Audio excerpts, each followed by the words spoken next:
But no questions about anything at all, personally? Okay, well then, let's go to the first item on the agenda.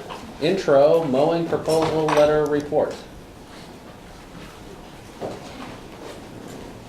Mowing proposal letter report, here's the class. Class, here's the mowing proposal letter report. Now you get that intro.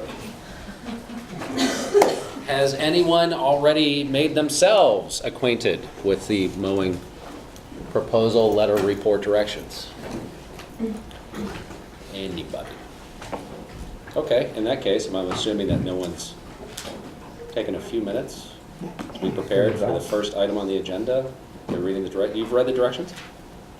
I skimmed over them. I printed it off. I didn't really. Well, you skimmed them. That's a good start.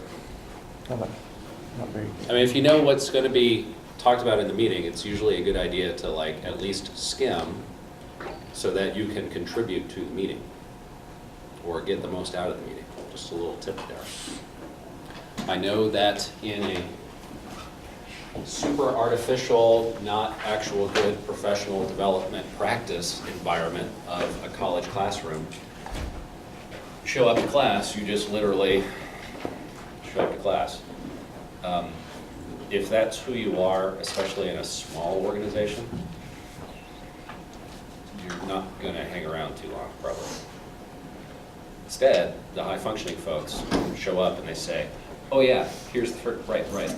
Actually, I have some questions about that right off the bat, and did you think about this? And so, not to slam folks, just good real-world advice. You know the agenda.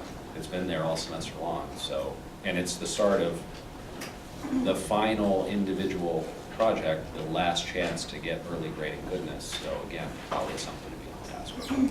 So,